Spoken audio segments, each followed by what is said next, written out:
All right, let's do it. Well, Chris says hi. Palaha. Oh, Palaha! Hello, Palaha. So I wanted to ask you about what is your pitch for why fans should be for Cassie and Adam versus Diana and Adam? Oh, very fancy because they are the ultimate couple. You know, they are meant to be together, but they never will, and that's exciting and intriguing, and they're cute together.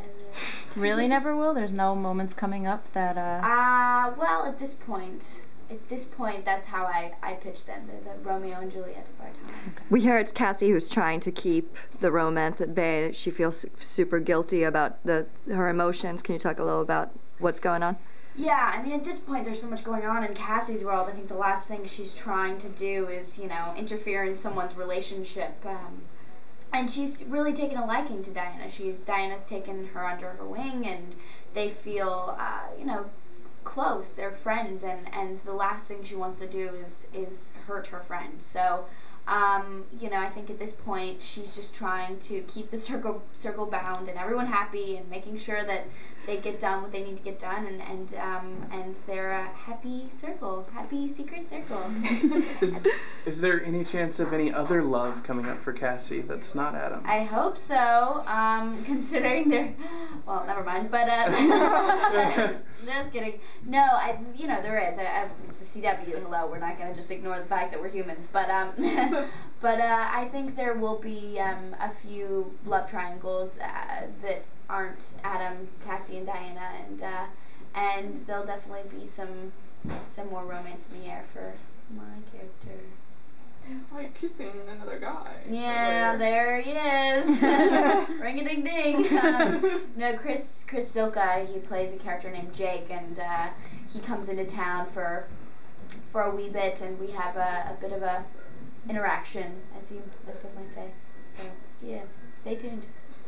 So what can you tease about what your character's up to in tomorrow's episode?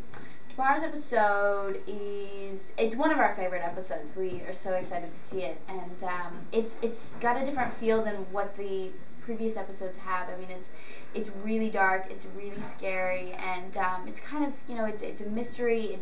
It shows you a different side of witchcraft than you've seen before, and it really it makes the circle realize like what actually is out there. At this point, they don't understand, really the whole magical world, and then, in this episode you really get to see Cassie step it up, take charge, and figure out what's going on. She's kind of a Nancy Drew of sorts, and they explore some different worlds. It's really exciting. In the next few episodes that are going to air, what would you say is Cassie's biggest conflict? Is she still struggling with the idea of, do I really want to be bound to these people?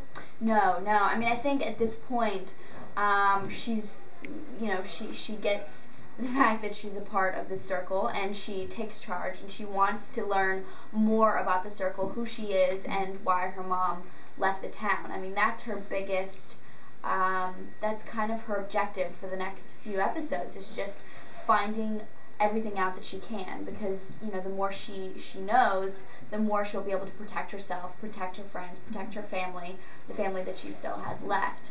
So that's her biggest challenge. And how much of that is maybe looking into her dad? And that's a big part of it, looking into her dad, who he was, and also, why her mom left, and who her mom really was, and how she was related to all these other people in the town.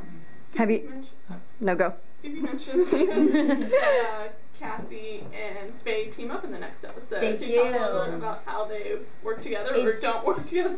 In this episode, Cassie decides that she wants to learn more about magic, and she decides to go on a little bit of a field trip, and she knows that Faye's the only other one that's down to find more out about magic, so she takes her by the wing, because they can only do magic with another person that's in the circle, so she needs a partner in crime. She takes Faye, and they learn a few things out, and then Faye ends up coming back to her house, and they sort of have a lock-in of crazy disaster circumstances. Obviously, there was a school dance in the last episode. Are there any more high school moments that fans look forward to? I think Kevin and Andrew, the writer-creator boys, they're trying to really step us outside of the high school world. I mean, they want to explore all the other elements to these people's life, and you know, you see high school in kids shows all the time, and I think that that's not something that really interests them. But I mean, it'll stay true to who these kids are. I mean, they're high school students. I mean, let's be honest. But I think, you know, what you'll see most of is their life outside of high school. Have you had favorite episodes or scenes so far? I love the next episode. I mean, I loved filming it. It was so much fun. I mean, there's a lot of stunts, special effects, that kind of thing. So I'm super stoked to see that.